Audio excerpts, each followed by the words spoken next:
Hello and welcome to Mabila TV. So for now, hello and welcome to Mabila TV. So this is Good Morning Africa. We are live from Kitale, Kenya. We are live from Kitale, Kenya. Good Morning Africa, where I look at the top issues in Africa, the top headlines in Africa, and then attempt to make sense of those headlines. So for now, I'll begin with Daily Monitor of Uganda. The Daily Monitor of Uganda says alone, Bobby Wine faces the reality of opposition politics. That is, let me just read it out. Alone and frightened, Bobby Wine faces the reality of Ugandan politics. So basically, Bobby Wine is alone. Bobby Wine is alone.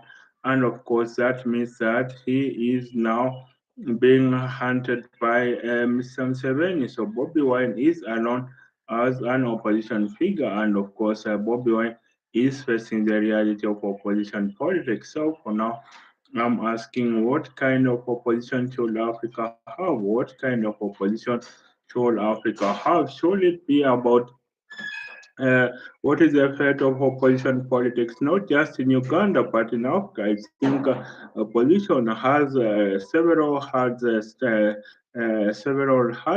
stuck against the opposition in Africa, and I think when we continue to or if the opposition is weakened, then that means we are sliding into an age of authoritarianism. That means we are sliding into the age of authoritarianism, and I believe that that is not the way to be able to conduct the affairs of Africa. That is just not a way to be able to conduct the affairs of Africa. We need an opposition that is strengthened. We need an opposition that can offer alternative ideas for the development of African countries. Why are we stifling the opposition in the first place? That's not something that we might have to. That's something that we might have to regret. Why are we stifling opposition politics? And I think really opposition politics in Africa should be about offering alternative ideas to the ruling government. And I don't think why are African ruling parties, ruling African governments scared of the opposition? It means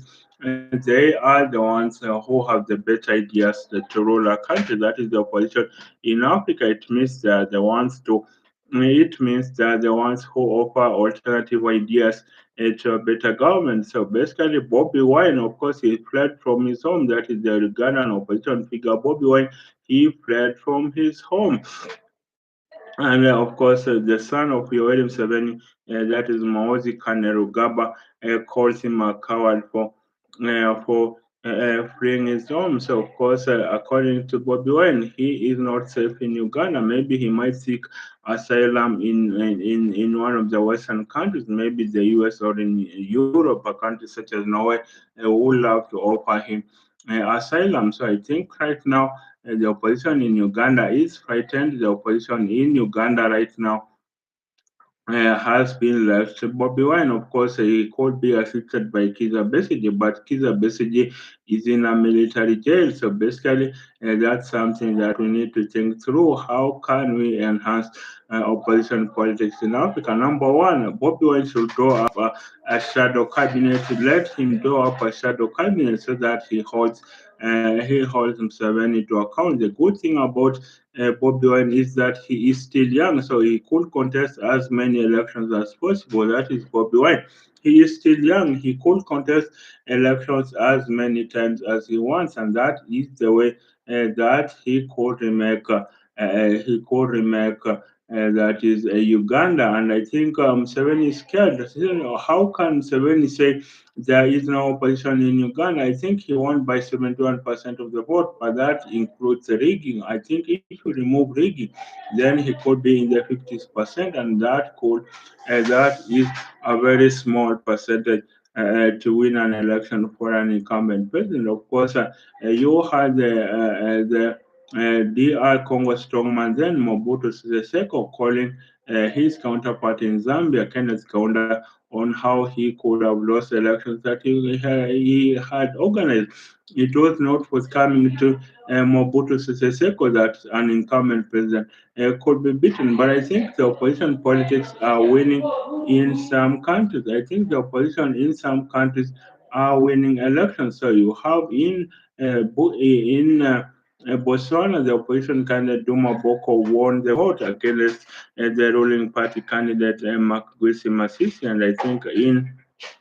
and I also think in Malawi, the opposition candidate Lazarus Chakwera beat the incumbent president Peter Mutharika. Then I think in Nigeria, the opposition candidate that is Muhammadu Buhari, now deceased, beat the incumbent president Goodluck Jonathan. In Ghana in 2016, the opposition candidate Nana Akufo-Addo beat beat the incumbent president, that is John Mahama. Of course, Mahama is now back in power. Of course, in 2021, the opposition candidate Hakainde Hichilema beat the ruling party candidate Edgar Lungu, who is now deceased. So basically, you can't see that the opposition.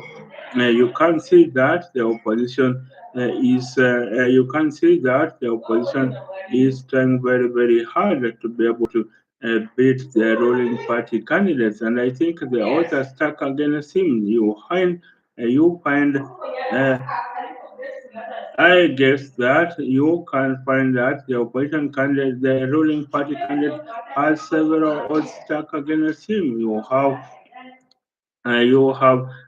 basically the incumbent president controls the courts, controls the incumbent president controls the courts, upwards the electoral party controls the police, controls the judiciary, and I think that's how then you have these candidates basically you have these candidates basically being stuck against an uphill task of removing an incumbent president. I think right now what we need to be able to, I think that what we need to do, I think that the opposition candidates right now should strategize. You have basically in Kenya, the opposition candidate Raila Odinga died when he had contested the presidency for 5 times, and I think for Bobi Wine he could contest up to 7 times for the presidency until he's in his 70s.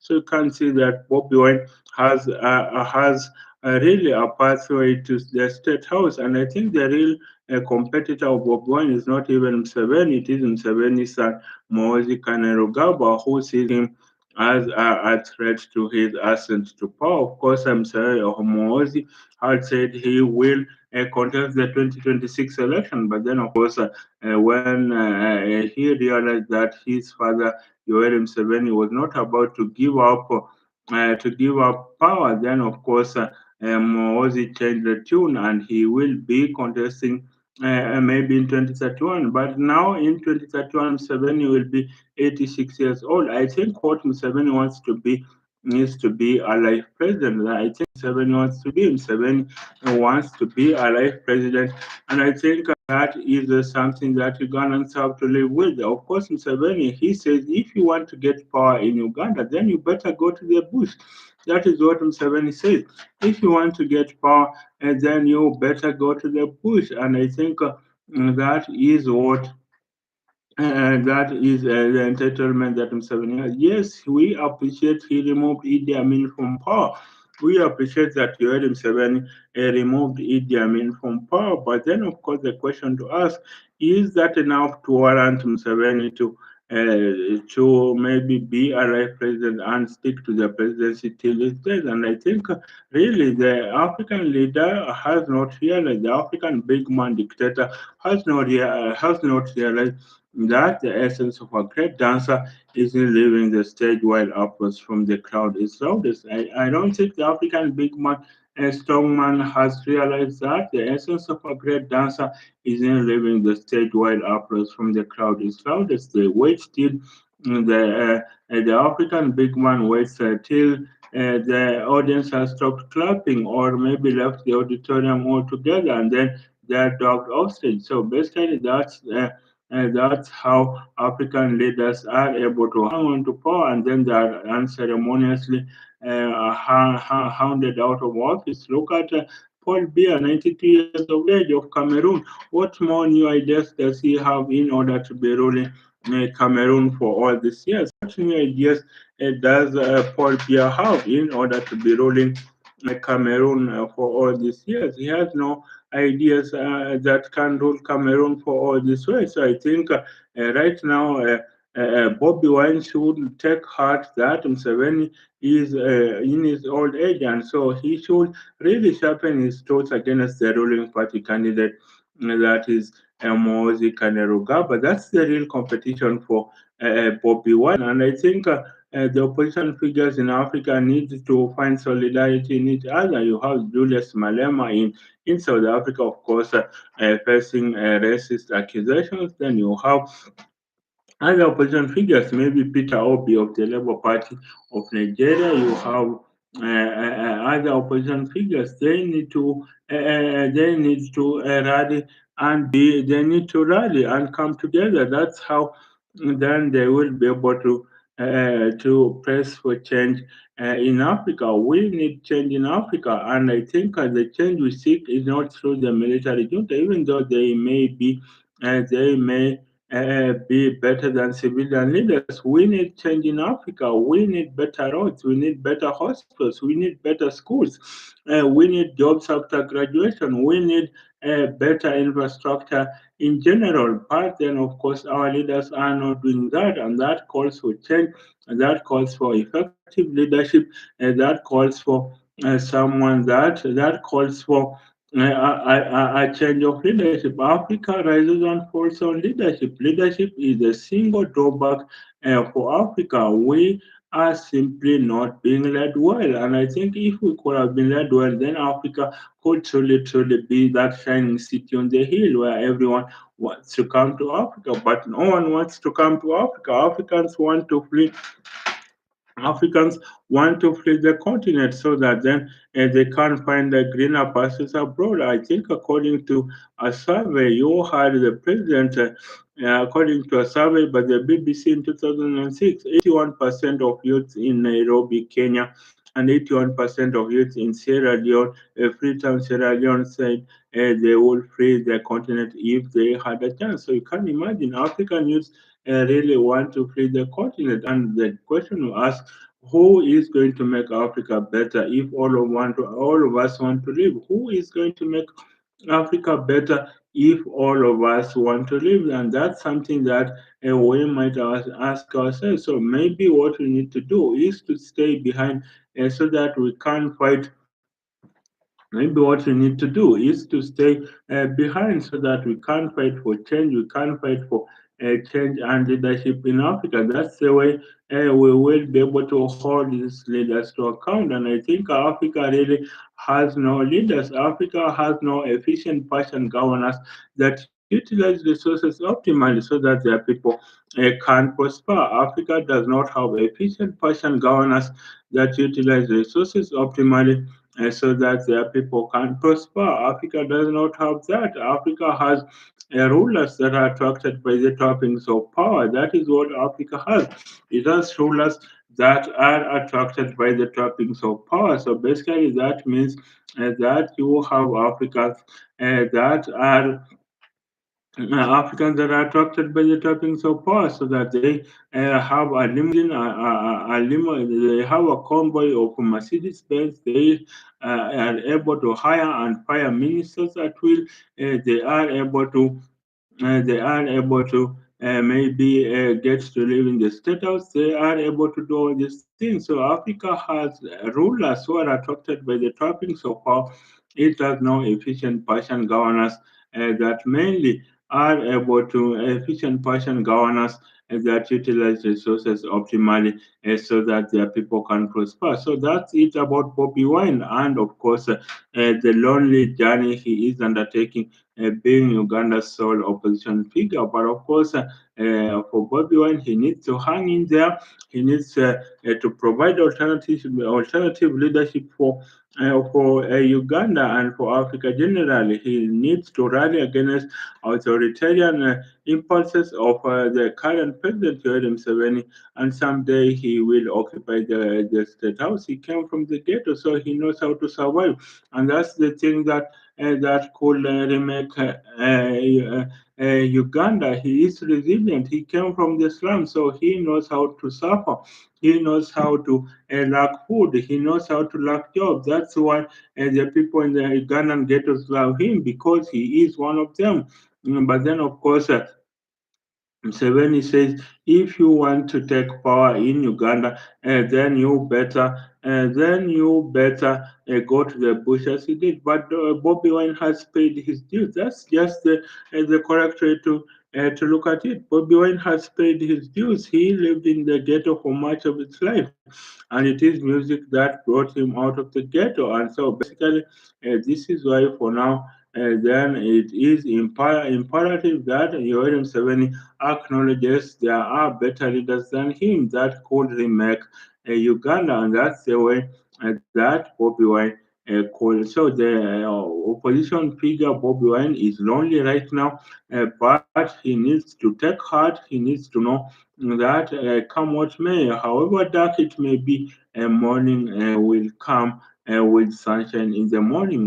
That's Bobby Wine. He needs to know whatever, however dark it may be, in the morning the sun always rises up. So basically, that's it about Bobby Wine. He faces a lonely journey as the sole opposition figure in Uganda, and of course, Museveni and his son Muhoozi could want to finish him so that they are assured that there is no opposition in Uganda. So, what do you think about that headline? That is alone and frightened, Bobby Wine faces the reality of opposition politics. And then another headline from Uganda: NRM at 40, opposition questions meaning of liberation under Museveni. That is NRM at 40, opposition questions meaning of liberation under Museveni. So NRM, the ruling party in Uganda, is now 40 years old. NRM is now 40 years old.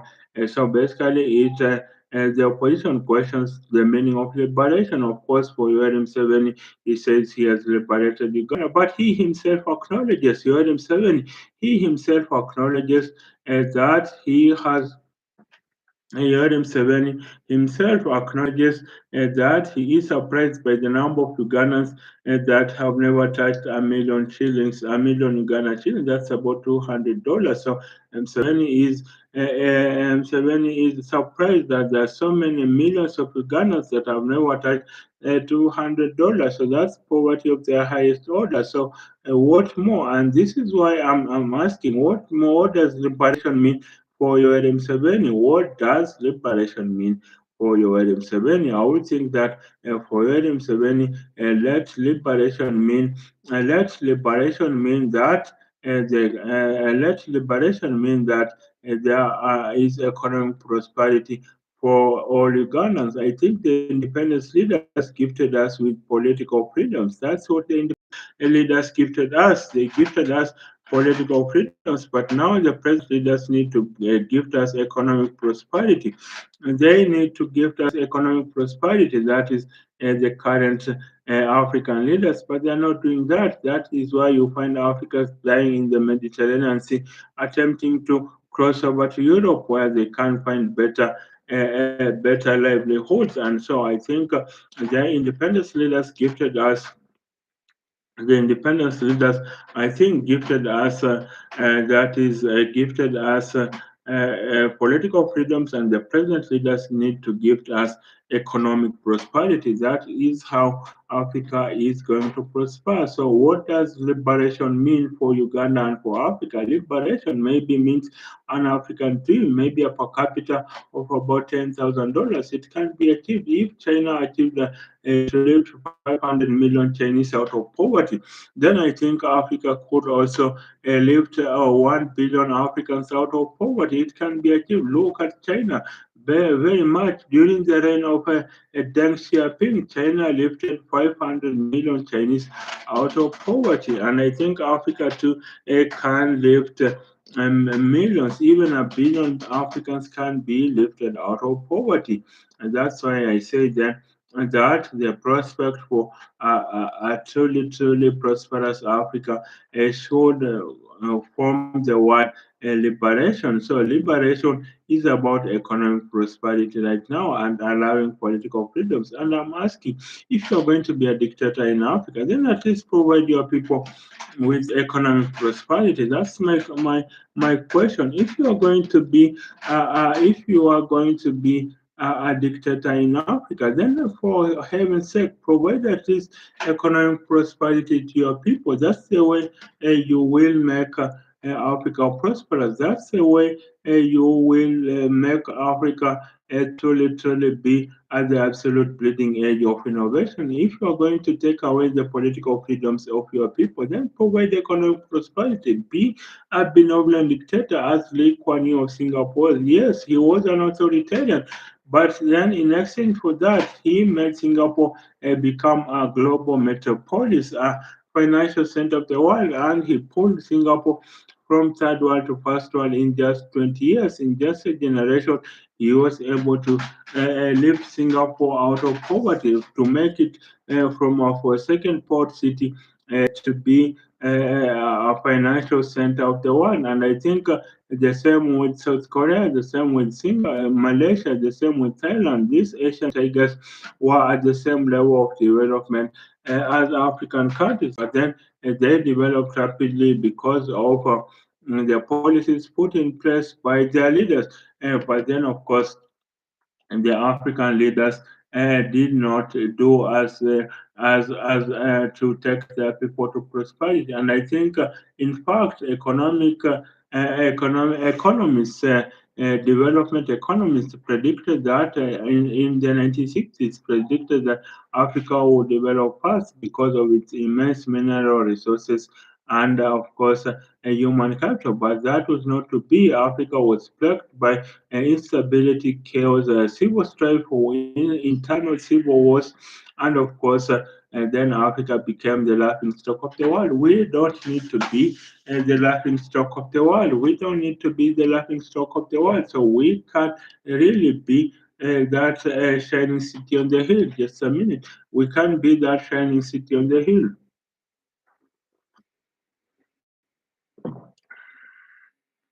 We can be that shining city on the hill where everyone wants to come to Africa. We can create 2 billion jobs. I'm telling you, we can't create 2 billion jobs. So it is not a matter of. It is not a matter of. It is not a miracle to create 2 billion jobs. So just imagine if we had 10 million businesses, each of them employing 200 people, that could be 2 billion jobs that are created. So we need a robust venture capital market so that when this, we need a robust venture capital market. Uh, we need to lift to a robust venture capital market. That's the way we could make Africa. That's the way we could. That's the way we could remake Africa. So we need a venture capital market that can. We need a venture capital market, let's say, of $100 billion.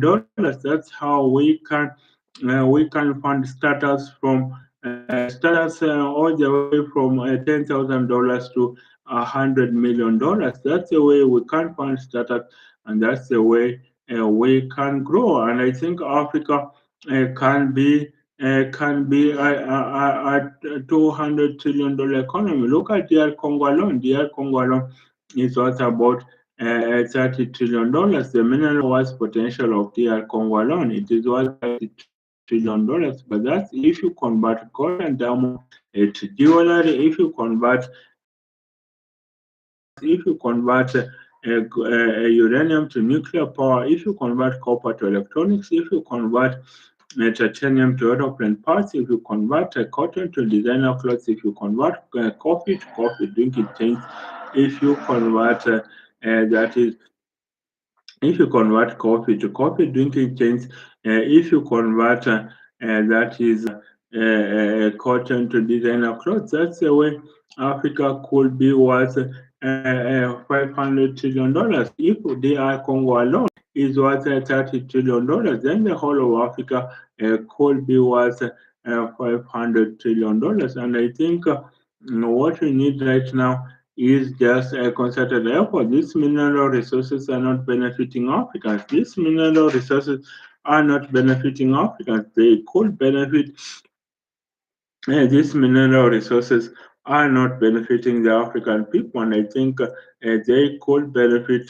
They are benefiting outsiders, and that's the question we need to ask: how come these mineral resources are not benefiting Africans? We need value addition at of or as of the utmost importance. We need value addition. We need to be able to. We need a value addition to convert these raw mineral resources to finished products. But I think, again, the question we must ask can the West accept that Africa produces its own mineral resources and adds value to those mineral resources? Will the West allow us to do that? I highly doubt, because we are the back end factory of the world. We are the poorest continent, so everyone comes and takes mineral resources and next to a song. I think even China takes our minerals and next to a song, then they go and add value. They bring us finished goods, cars, electronics, appliances, all these things. They bring us back to Africa.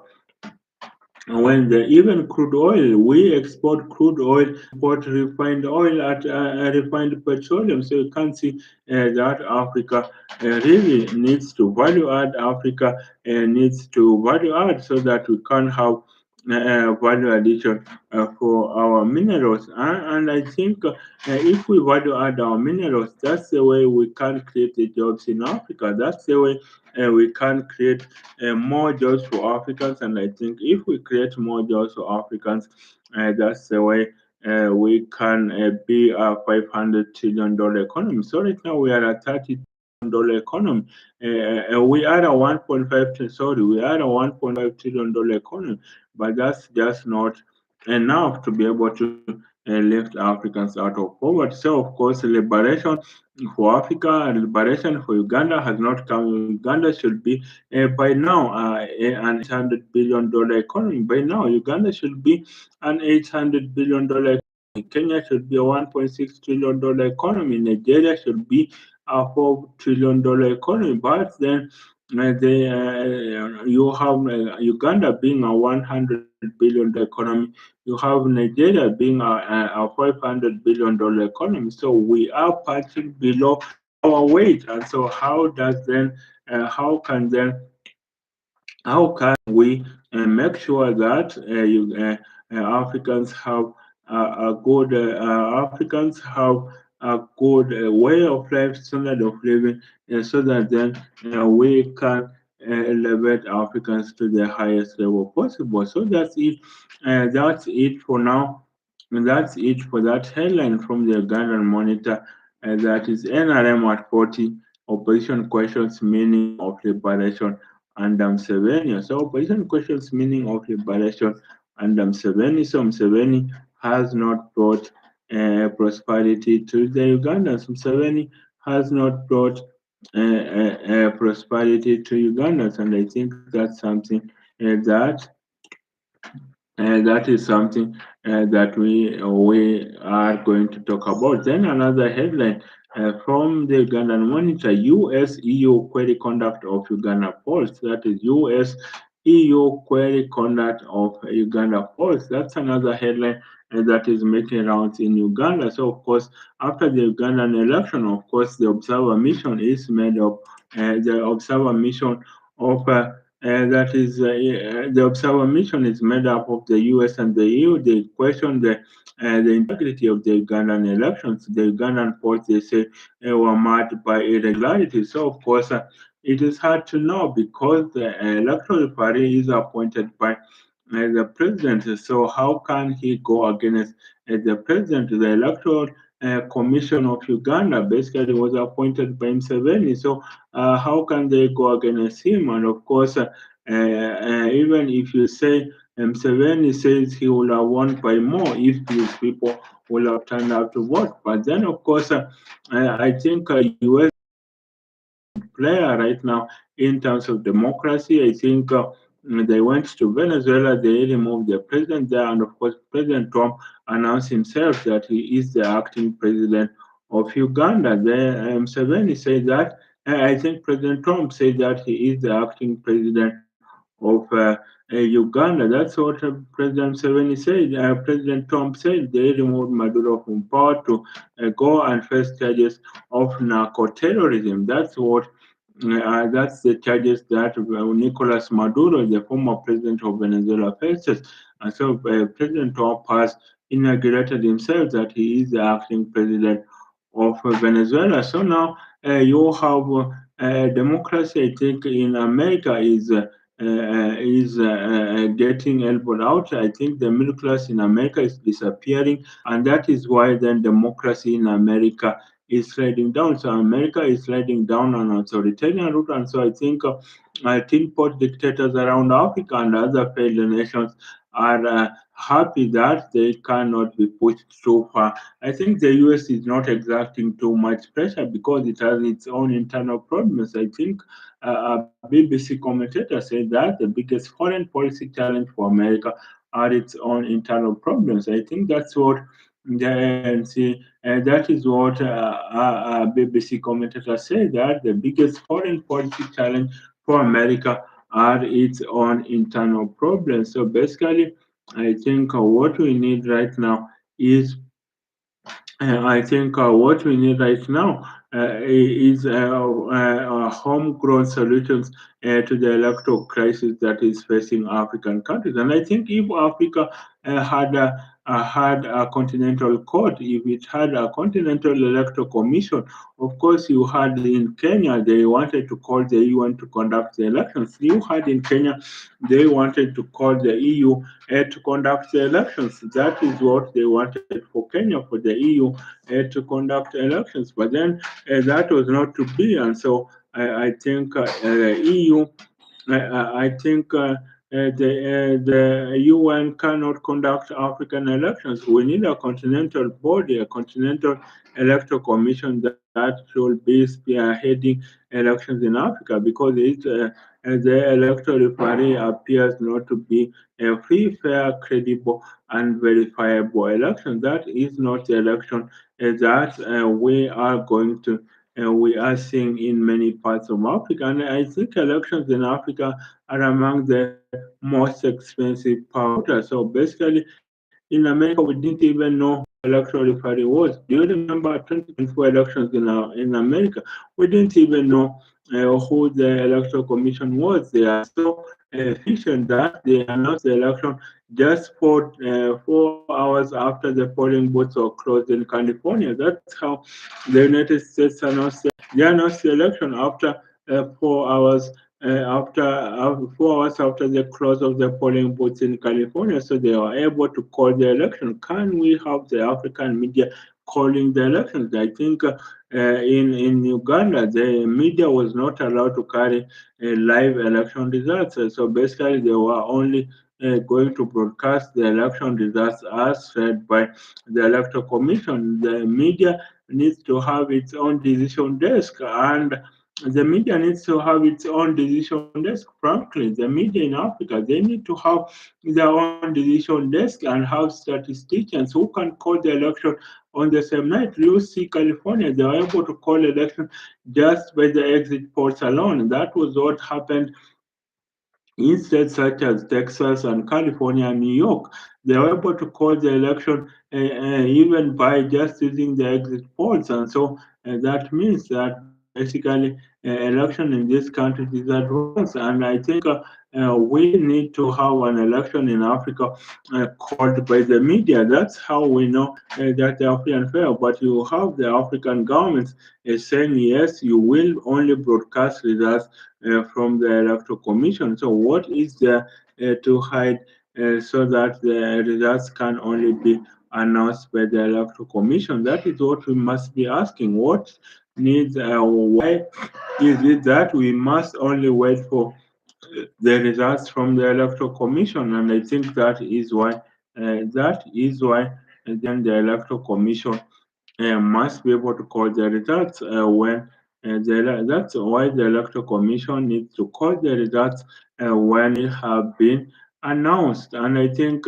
African countries must do more. We spend billions on elections, and they better give us a free, fair, credible, verifiable election. So that's it from Daily Monitor Uganda, where I have seen US EU query conduct of Uganda ports. That is US EU query conduct of Uganda ports. So that's it. Let me see whether I can get another headline.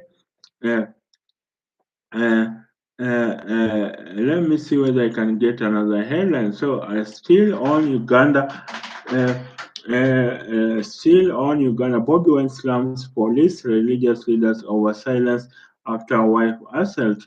That is here resurfaces at ancestral home in Gomba. So, Bobby Wine slams police religious leaders over silence after wife assault. So, the wife of Bobby Wine was assaulted. The wife of Bobby Wine was assaulted. The wife of Bobby Wine was assaulted. So basically, when military came searching for Bobby Wine, he fled, but he said his family is in danger. And so I think what we must do right now, what we must do right now, I think, I think what we must do right now is that I think what we must do right now is that we must be able to have elections that are free, fair, credible, verifiable. So, how do you think? And I think if our elections are not free and fair, then I think the military junta will come and say, civilians can't manage this country. We need the army to manage this country. Look at the three countries in West Africa and the way the military junta are managing those countries. Look at Gabon, managed by a military junta. Look at Burkina Faso. Ibrahim Traore is doing wonders in those countries. Look at a country like Niger, military managing that country. Look at Mali, military managing that country. In Burkina Faso, especially, you have Ibrahim Traore. You have countries you have military junta countries such as you have Ibrahim Traore taking on the spirit of Thomas Sankara. So Ibrahim Traore is taking in all the right boxes, and of course he is the reincarnate of Thomas Sankara himself. Remember Thomas Sankara, who led Burkina Faso for just 4 years, but ushered the country into great economic and democratic gains. So now Ibrahim Traore is the reincarnate of that is Thomas Sankara. So Ibrahim Traore, Ibrahim Traore, you have him, and of course you have Ibrahim Traore basically ensuring there is social housing, there is new roads, there is national airline, there is national airport, there is a container depot off the coast of Ghana and an inland depot on the coast of Niger, Mali, and Chad, and of course, have a post bank, university polytechnic, have a tomato processing plant, have a gold processing plant, and cotton processing mill. So those are the 10 mega projects that Ibrahim Traore is pursuing. So you can see how the people, he was supposed to organize the elections late last year, but the people rejected the elections. They want him to continue ruling the country. Of course, there have been several attempts on his life. There have been several attempts on Bobby, on Ibrahim Traore's life, but he still stays still. He says he will deliver Burkina Faso to the promised land. So, of course, France is not happy that it is not getting the gold. I think they got about $3 billion from the gold that they refined. That is Burkina Faso. They got $3 billion from the gold that they refined, and so if Ibrahim Traore manages to hold forth, then a lot of African countries will fall into military hands, and I think that could be a great prospect for Africa. Just a minute.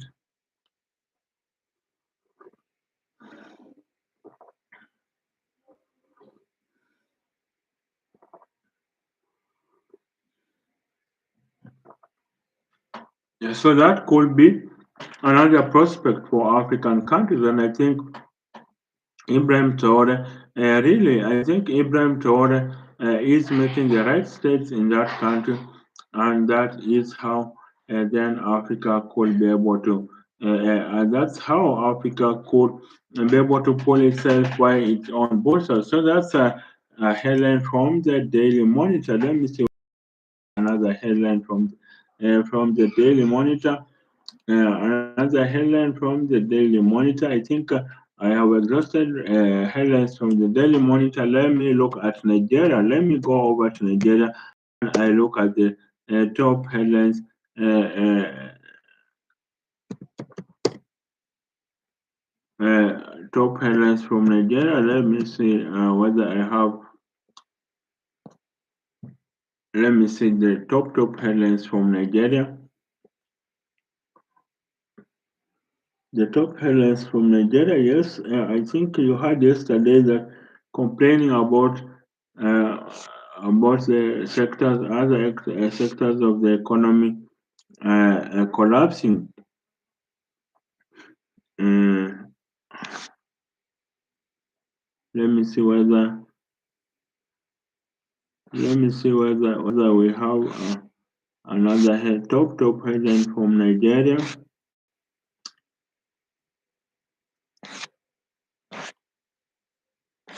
Is there really another headline from Nigeria? 15 million Nigerians consume civil war statement to launch new empowerment plan for women. Youth.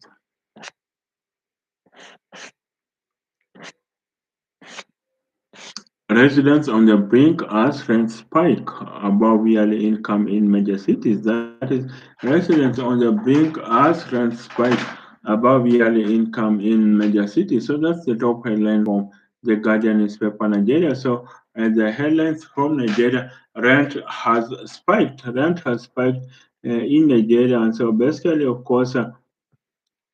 I think rent has spiked in Nigeria, and I think what that means is rent has spiked in Nigeria, and so that means the middle class is shrinking. So the middle class is shrinking in Africa. Why is the middle class shrinking in Africa? That's the question that we must ask ourselves.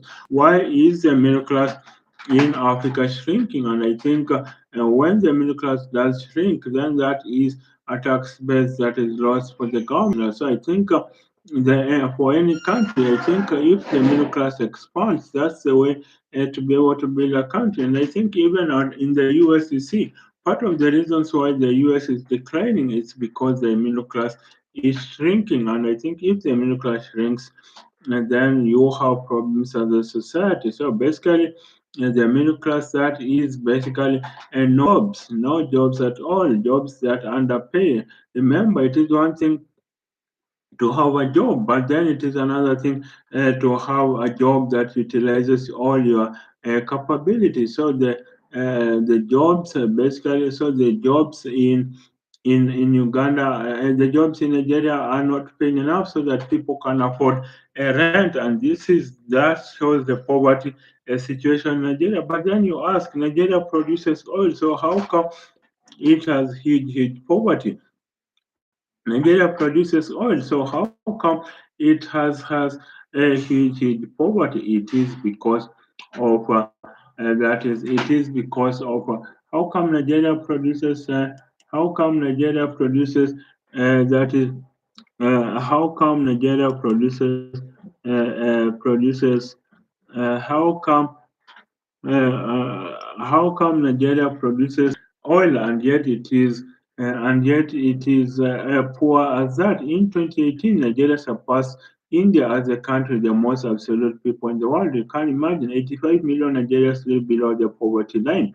You can imagine 85 million Nigerians live below the poverty line. So that means that Nigerians are among the poorest people in the world. So basically, yes, Nigeria surpassed South Africa and Egypt to be Africa's largest economy. But then you ask, is the economy growing for everyone? $500 billion is paltry GDP for 200 million people. Yes, $500 billion is paltry GDP for for 500 for 200 million people. Nigeria wanted to join these mint countries, that is Mexico, Indonesia, Nigeria, and Turkey. Nigeria wanted to join those mint countries as the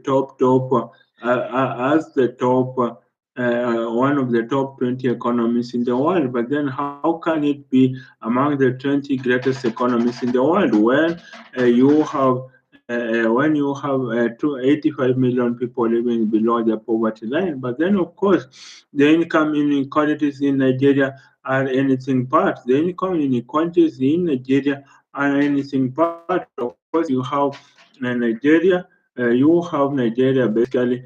You have income inequality, and of course, you have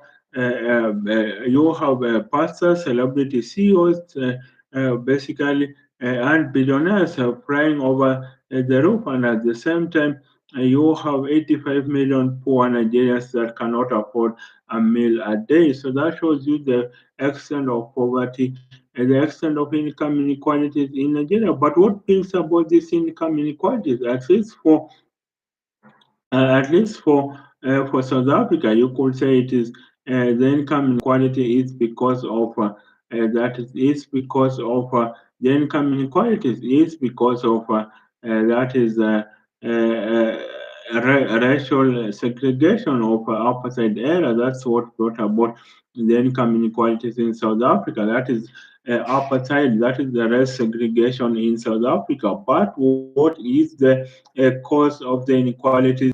What is the cause of the inequalities in Nigeria? That's the question that I think we need to ask ourselves. What is the cause of the inequalities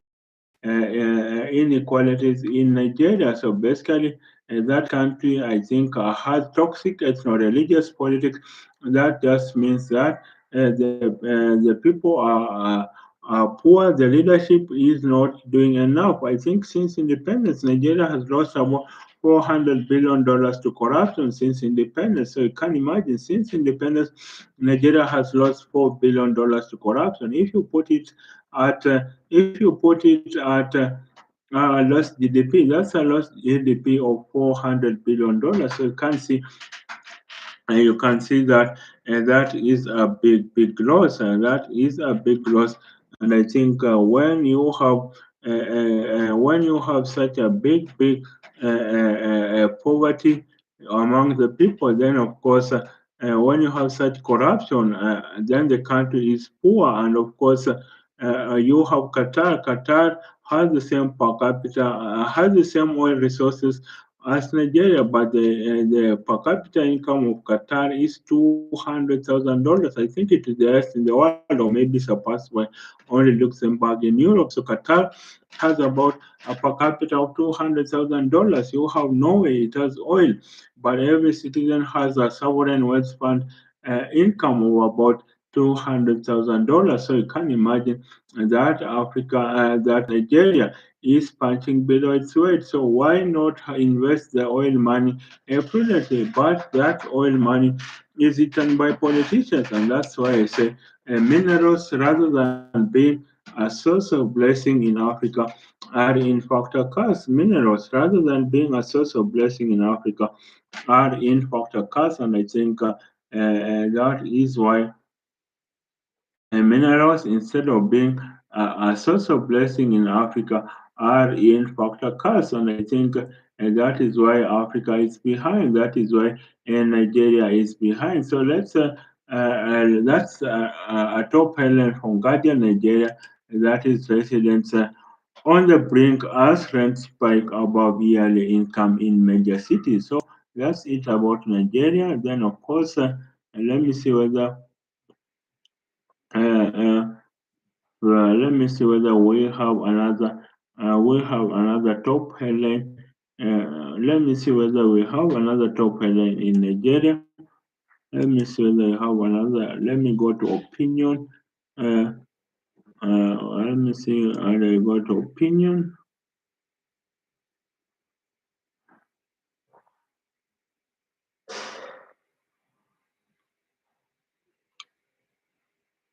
Let me see whether you have another opinion. Can a Nigerian become a saint? That is, can a Nigerian become a saint? That is someone that is asking, can a Nigerian become a saint? So basically, is asking, what's the conduct of a Nigerian? Can a Nigerian become a saint? And I'm asking, maybe what is the role of religion in Africa? So you can't see a Nigerian is either a Christian or a Muslim. That is, a Nigerian is either a Christian or a Muslim. But then, of course, you have high levels of corruption in Nigeria, and I think if a Nigerian is either a Christian or a Muslim, then how come there is such a high corruption in Nigeria? That's the question we need to be asking. How come there is such a high corruption in Nigeria? And I think that should call for. I think that should call for maybe citizenry that are uphold the highest of standards. So basically, is religion good for Africa? Are we truly having the values that religion teaches us? You know, how in Nigeria has lost about $400 billion to corruption, but then of course you have Nigeria that pilfers $400 billion, and I think a Nigerian cannot become a saint as at present. Maybe or the saints are truly hidden. I will say yeah, and the highest angels of Africa are buried deep within. Of course, you have the highest angels of Africa. There are school lab committee chairperson, building chairperson. There are the Catholic chairperson. There are the angels of Africa are the wedding committee chairperson, the bio committee chairperson. We elect the best in these positions, but when it comes to national leadership, how come we don't elect the best? I think that's what we need to ask.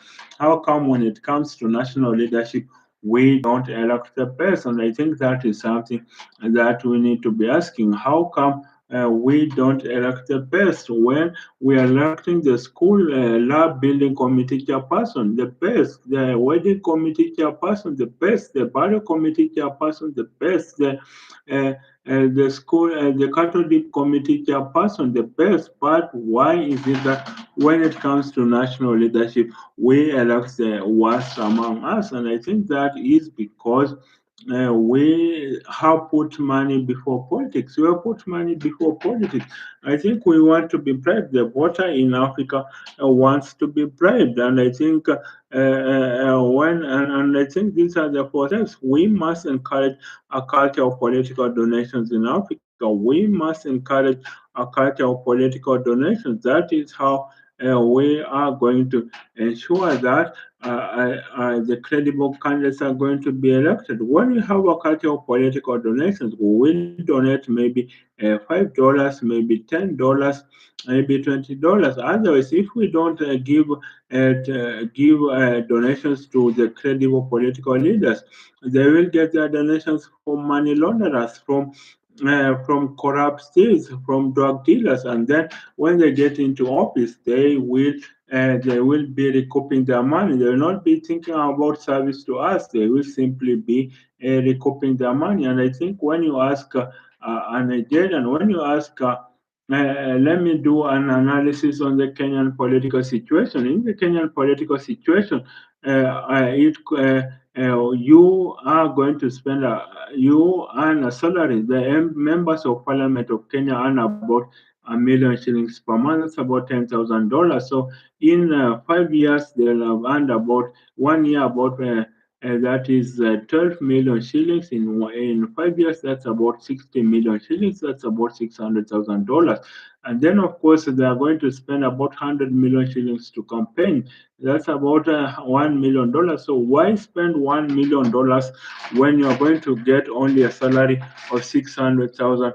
The difference will be made up by corruption money. So when Kenyan members of parliament are given the constituency development funds, the constituency development funds, CDF, they will loot public money, and basically hospitals will not be built, roads will not be constructed, schools will not be equipped with books and libraries, hospitals will not have medicine. That is how corruption does to Africa. That is what corruption does to Africa. And I would think that this needs to extend, this needs to I would think that this needs to change. Basically, this needs to change so that then we can have an Africa that is truly above board. We need leaders that are credible. So let's build a culture of political donation. Let's donate to political leaders so that they are accountable to us. Look at Barack Obama. Barack Obama came to the limelight during 2004 John Kerry's speech on endorsing John Kerry for the DNC, Democratic National Convention of 2004. That's how Obama came to be known by the world. But he did not have any money. He did not come from all the millionaire money. He came from a single mother. He was raised by a single mother.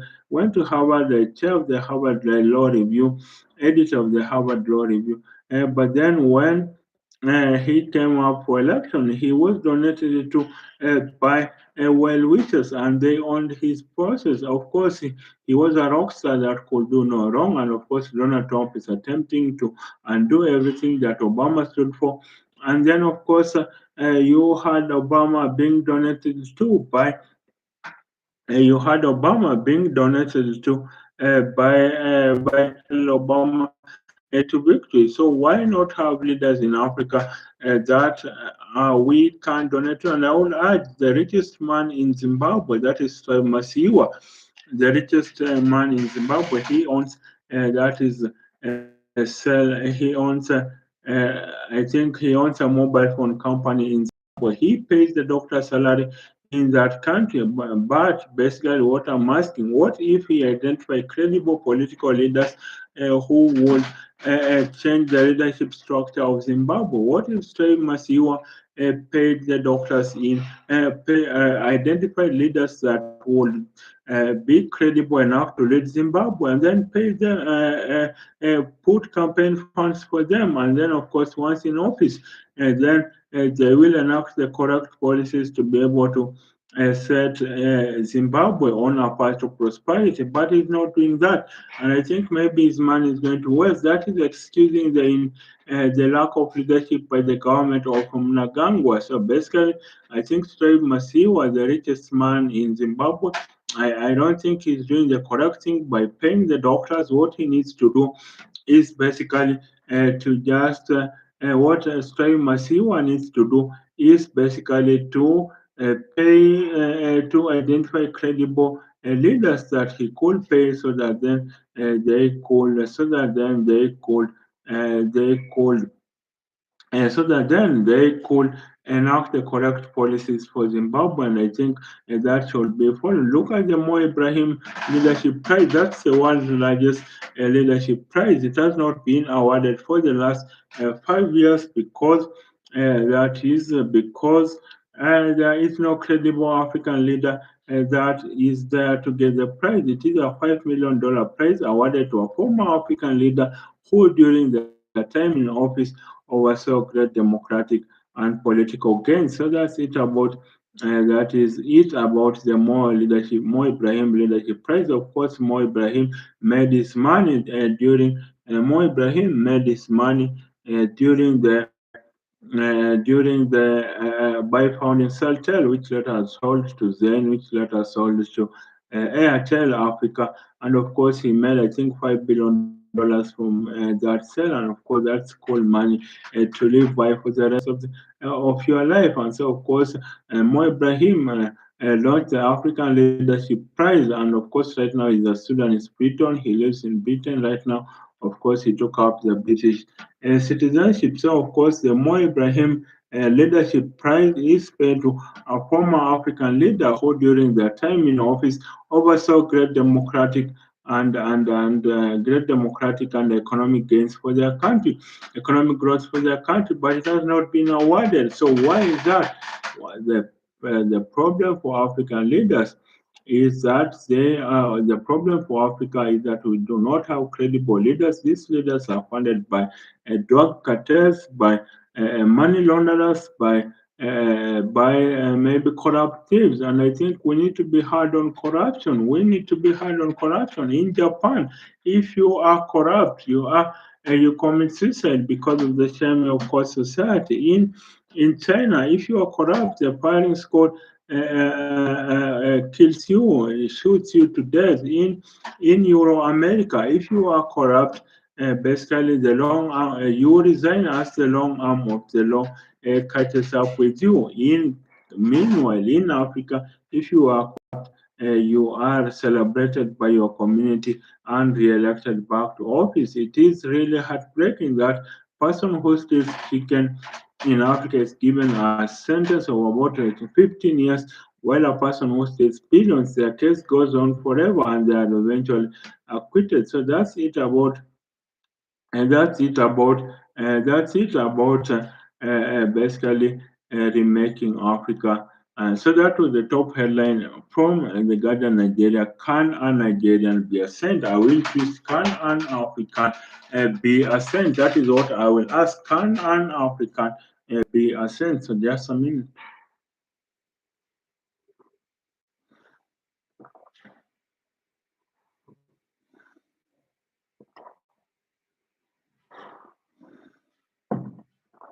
What I'll ask, can an African be a saint? So that's what that question is asking. Can an African be a saint? So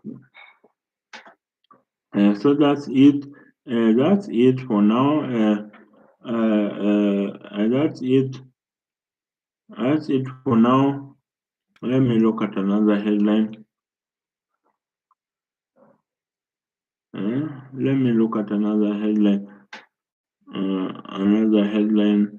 Let me see another newspaper in South Africa. Let me see another newspaper in South. Let me see another newspaper in.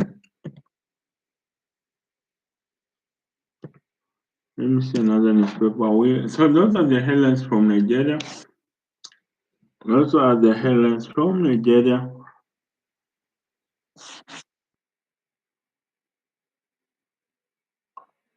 So cabinet report card.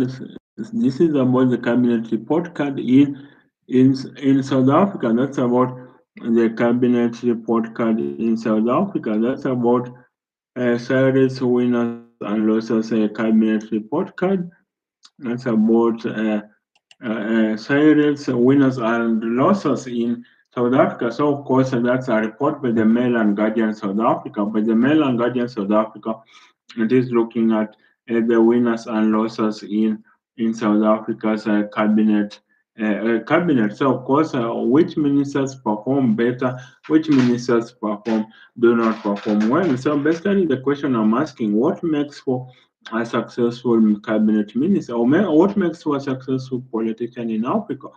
I think an African leader is disjointed. Either they are a peasant, so they emotionally connect to the peasant, and so they are loved by the people because a peasant is always loved by fellow peasant, and of course loved by their people, and so they have that common touch with the common folk in the street, of course, or in the slums or in the village. They have that common touch that can emotionally connect to the holoi polloi in the village, or an African leader is a technocrat. So basically, this is an office type of a person. They are a technocrat. They have all the solutions.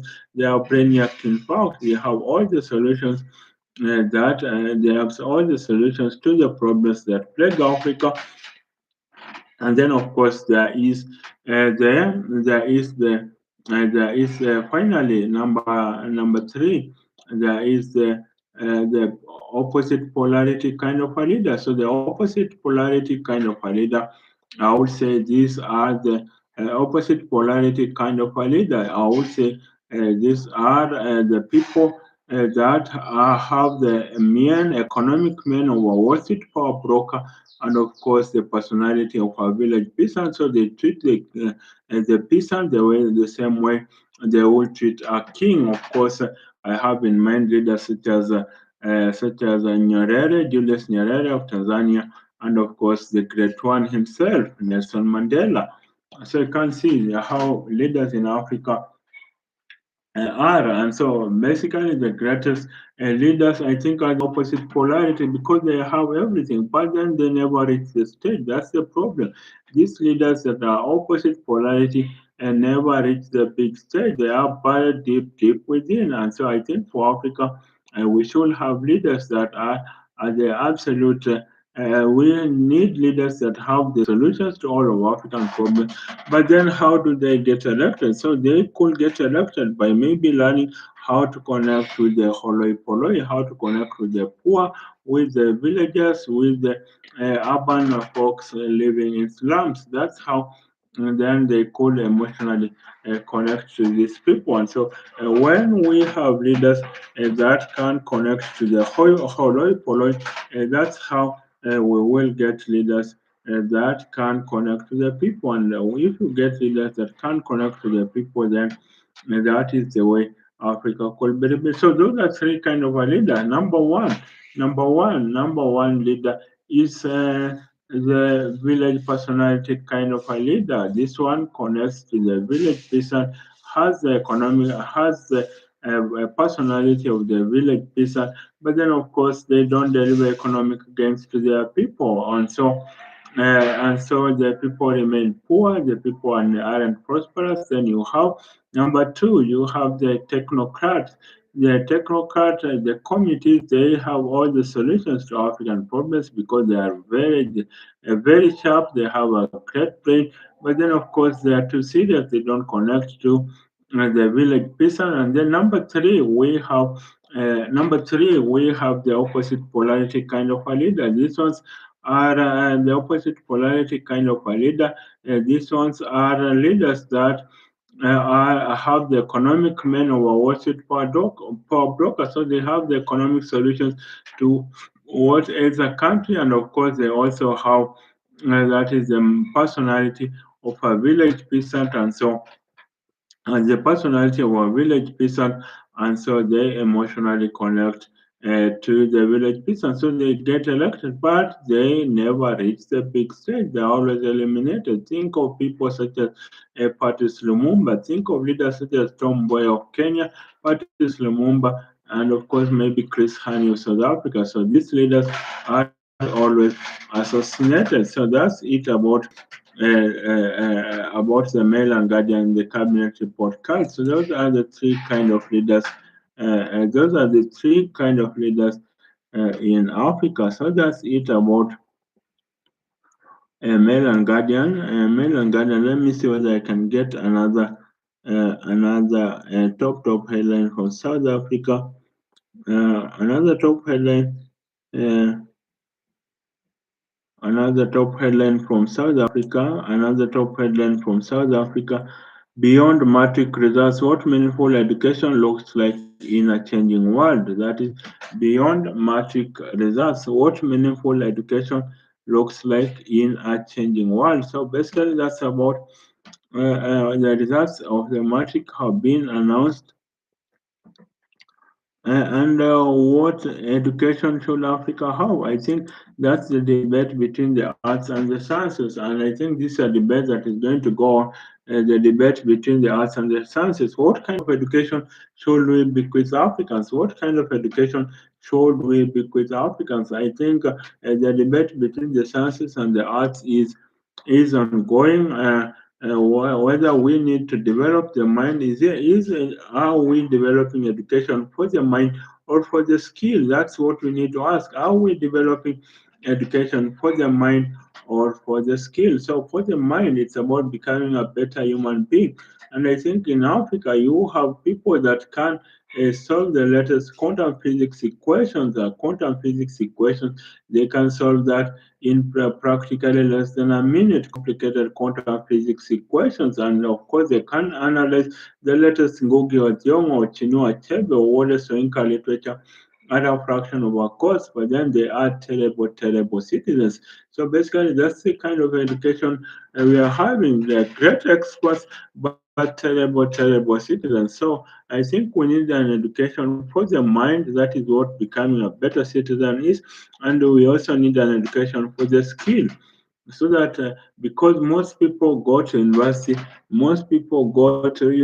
so that they can get a skill, so that they can get so that they can get a skill most people get an education so that they can get a skill, so that they could get a good job post graduation. Unless you are a child of an aristocrat, unless you are a child of an aristocrat, and normally you don't want an education. You want an education that will keep you with something that you can get a good job after graduation, and then of course you will live a prosperous life. But then of course an education for the mind is becoming a better human being, is becoming a better citizen, and that's what an education of the arts does. Of course, you have President of Kenya, William Ruto, asking what does knowing Vasco da Gama help someone in life? That's what William Ruto asks the President of Kenya. What does knowing history of Vasco da Gama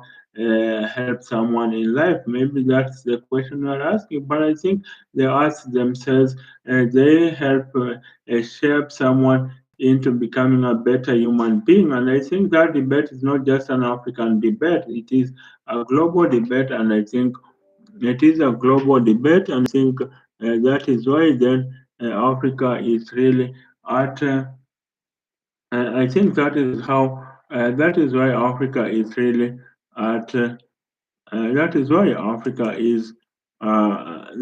Africa is really, that's a global debate. It is not just a debate that is confined to Africa alone.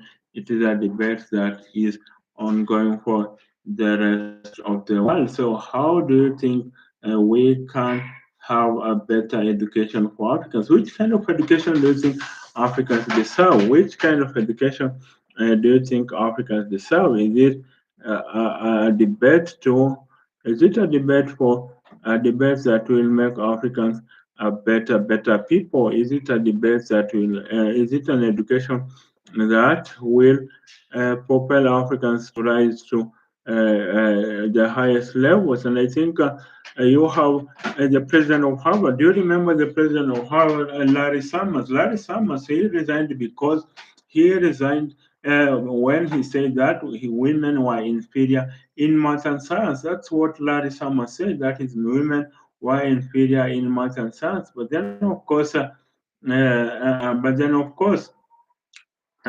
and then, of course, he was transitioning Howard towards being a STEM university, science, technology, engineering, and mathematics. So he was building a new campus in a neighboring area, Arlington of Cambridge. But then, of course, the history professors and the arts professors rebelled against that. And when he said that women were inherently inferior in math and science, that's the stroke that broke the camel's neck. That is how Larry Summers was kicked out of Howard. But in the real sense, though, he wanted Howard to shift towards from an arts education to from a liberal arts education to a STEM kind of education. And of course, Larry Summers was succeeded by an American historian, that is Professor Dio Foss, an expert in American history. So you can see it is not just an African debate, it is a debate that is all over the world on what kind of education. So maybe we need both. We need to train for the mind and also train for the skill, because you need better citizens, you need better human beings, as well as you need also a skill that can help you get a job that will put something on the table. So basically, we need Africans, I think we need to train both for the skill and for the mind, and I think that's the way that we can shape Africa to be that shining city on the hill. So basically, that's it about. I think that's it about education for the skill as well as education for the mind. So basically, maybe you could do an education, a degree in mechanical engineering, then have a minor in history, or alternatively, you could do a degree in history and have a minor in mechanical engineering. So in both cases, you have a skill, you have an education for the skill as well as an education for the mind, and that is the way. I think that's the kind of education that Africa needs. So that's it about the Guardian. Let me see. whether we have another top headline. Let me see whether we have another top headline. Let me see whether we have another uh, uh, top headline. So another headline: what South Africa small businesses can expect in 2026. That is, what some South Africa's small businesses can expect in 2026. So basically, how do we basically what we are asking is how do we enhance small businesses? Basically, small businesses are in some kind of confusion or caught between a rock and a hard place because meanwhile the large businesses, the large multinationals can't get funding from the big banks, and then the small businesses, the micro businesses can't get funding from microfinance institutions. So it is the small and medium-sized enterprises that are at a problem because they can't get funding from any one of these banks, big banks, or the microfinance institutions. So basically, I think what we need right now is big businesses that can get funding. We need businesses that can be funded through microfinance. We need funding from these high growth businesses, and I think that's where venture capital comes in. That's how venture capital comes in. That's how we can create the kind of venture capital. So I think that's it for now. Bye for now. Till the next time. Bye for now. Or maybe just a minute.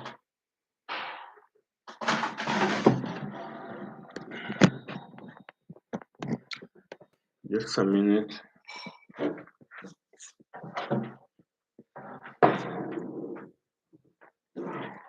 Just a minute. So that's how we can get funding from microfinance institutions.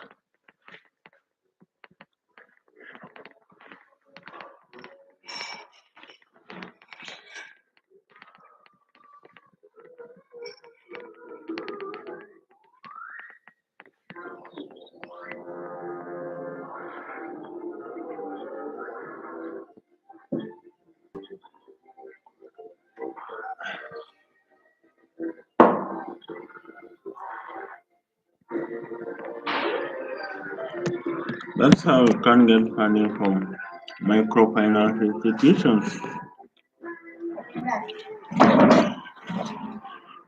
So how do you think we can get funding from microfinance institutions?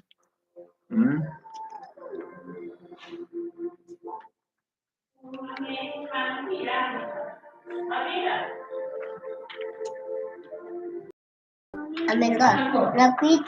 Huh? Huh?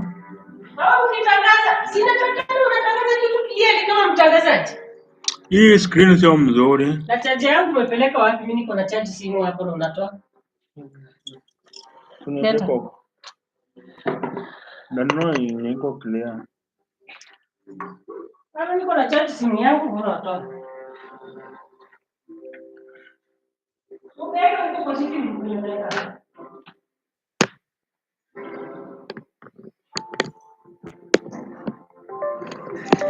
Usiweke chaji ya mwisho.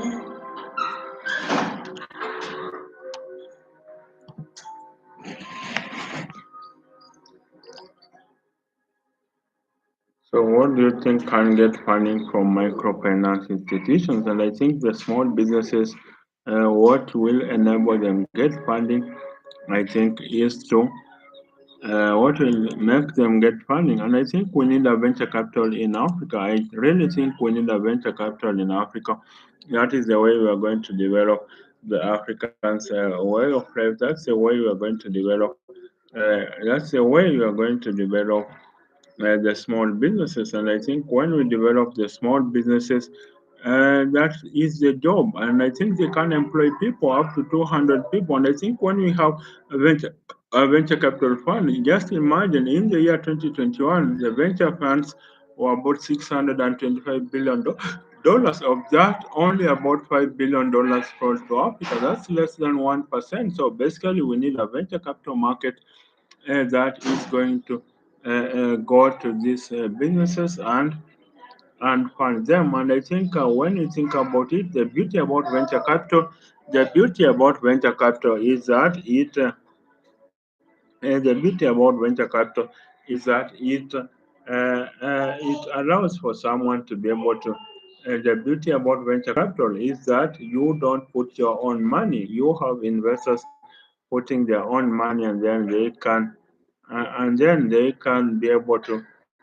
The investors put their own money in that company, so they invest in small amounts of money in so many companies, and then out of that, maybe just three or five will become blockbusters, and then they will be able to three or five will become blockbusters, and then they are able to create meaningful. Look at Google. Google was venture funded. Look at Yahoo. It was venture funded. Look at Microsoft. Microsoft was venture funded. Look at any company you can think of. It was venture funded. Of course, the downside to venture funding is that you will reduce. The downside to venture funding is that you will reduce your shares will be diluted as a founder. But would you rather own 100% company that is worth nothing, or a 5% company that is worth $100 billion? Maybe that's what we need to ask. Would you rather own a company that is worth $100 billion but only own 5%, or own 100% of a company that is not worth anything at all? And I think when we think about that, then I think that is how we can think of venture funding. So I think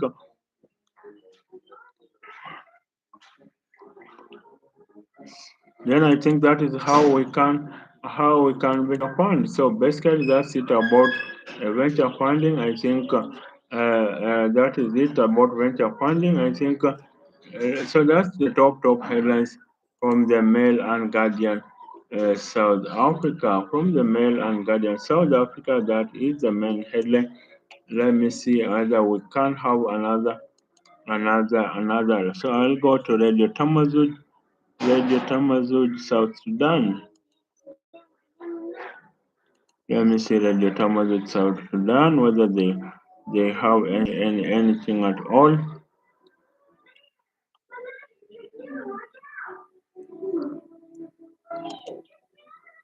Let me see Radio Tamazud, South Sudan.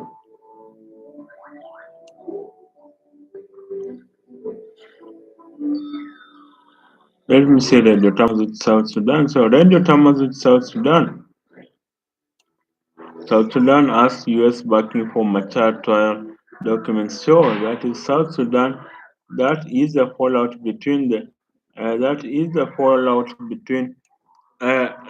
President Salva Kiir and the opposition leader Riek Machar. So South Sudan asked US backing for Machar trial documents show. So of course they want to try out Riek Machar. They want to try Riek Machar, who is they want to try Riek Machar, who is basically who is the main opponent of Salva Kiir. So that's a fallout between Riek Machar and Salva Kiir. So South Sudan has never held elections beyond after 2011, when the country became the newest republic in the world. So South Sudan has never held elections since 2011. So basically, that is something that should be concerning to all. Why is the country not able to hold elections? Does Salva Kiir want to be a lifetime president? That's what we must be asking. Does Salva Kiir want to be a lifetime president? Of course, he took over after the death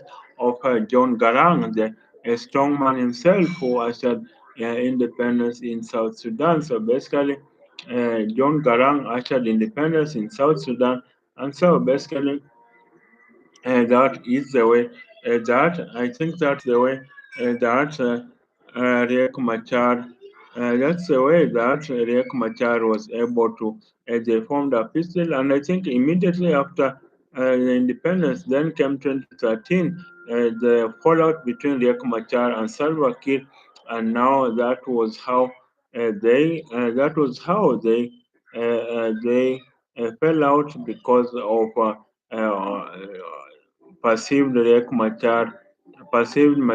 Machar ambitions to be president even when he was vice president. So basically, Salva Kiir noted that he created seven positions of vice presidents, one from each region, in order to neutralize Riek Machar. But of course, then the violence escalated up to 2018 when they signed a peace deal, but that then did not last a long while. So it became that peace deal did not last a long while. So basically, it that peace deal did not last a long while. So basically, what do you think about the peace deal between this news that South Sudan sought the help of America in trying Riek Machar? And what is this about tribal politics in Africa?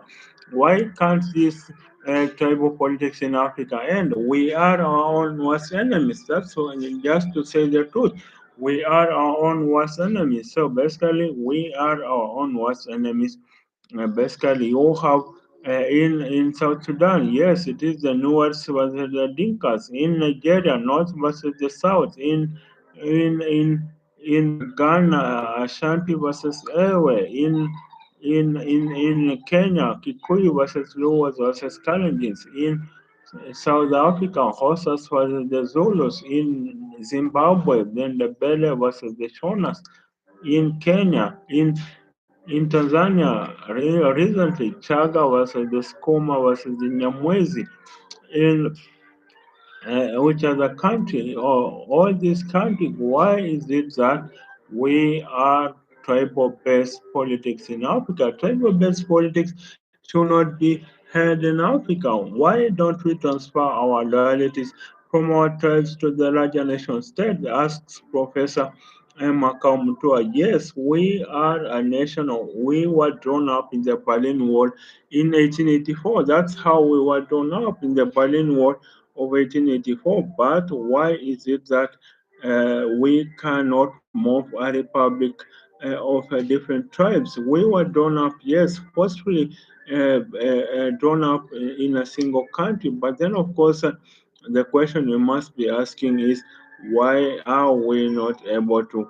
Why are we not able to be one country that be one country, one and larger nation state, or if it's very, very difficult, then maybe we should have unity of Africa so that then we can have our identities as African and our tribe. Maybe that's what we need to do. We can have our identities as our tribe and as our tribe and as a larger African continent. Remember, during the World Cup in 2010, we all support during World Cups. We all support African teams. We all feel African. Look at Senegal playing against Morocco. All black Africans rallied for Senegal. So you can imagine how that African unity is such strong. So when we transfer identities from our tribe to the larger African supranational state, then it will be Igbo Nigerian, Kikuyu Nigerian, Hausa African, Igbo African, Kikuyu African, Shona African, the Bele African, and I think those are the identities we need to have. Look at the World Cup in 2010. We all supported Ghana, even when that is they were playing against Uruguay, and the player handled the ball. That is, the player handled the ball with the player for Uruguay. We all supported Ghana, and it was such a sad moment when Ghana were eliminated from the quarterfinals, and when Morocco was playing, we didn't even support it as such. And Morocco really, they didn't feel that African. It is just 14 kilometers from Spain, and so they would rather be in Europe than be in Africa. And I think it has even become I think Morocco is not so much in African. Morocco is not so much in African territory. It's just 14 kilometers away from Spain, and so very much it always wants to be a European country. So you can see how very much that we transfer our identities from the tribe to the larger supranational African. Just imagine if Africa was one state, then you had Kikuyu African,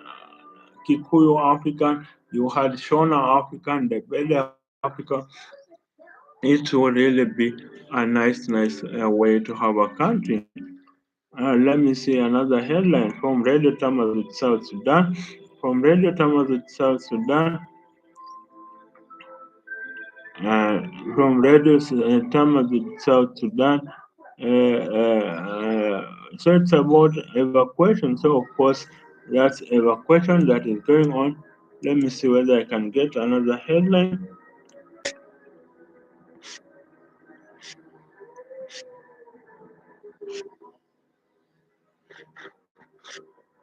Let me see whether I can get another headline.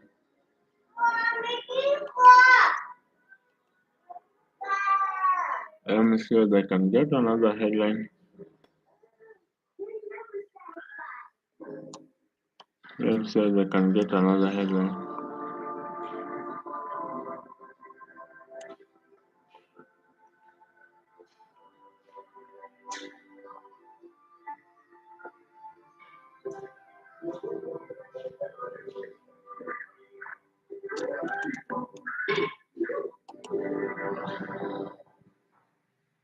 Let me see whether I can get another headline.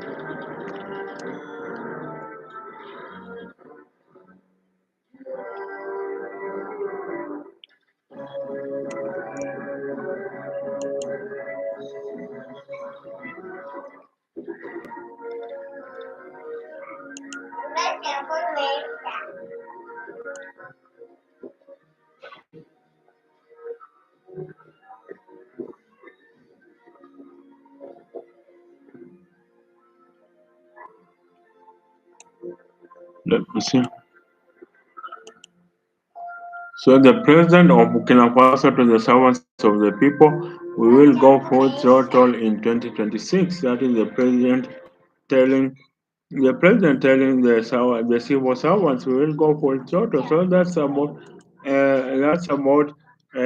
president of that's about the president of that is Burkina Faso. Ibrahim Traore, remember, he's ticking in all the right boxes, and of course, he says that he will Ibrahim Traore says that he will go full throttle in service to the people. So basically, this is about service to the people, and of course, Ibrahim Traore is going to ensure that there is service to the people.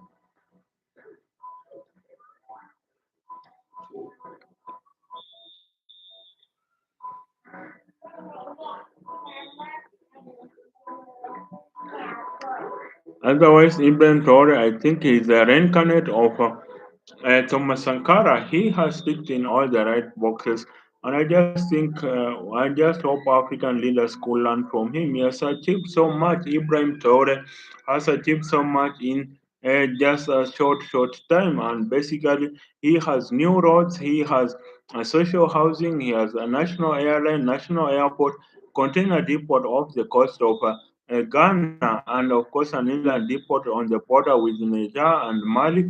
And of course, he has a post bank, University Polytechnic, and of course, he has University Polytechnic, and of course, he has, he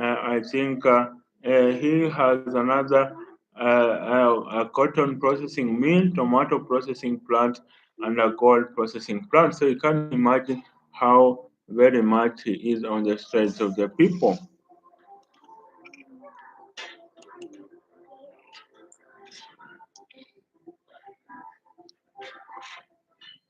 So that's it for now. That's it for now. Till the next time.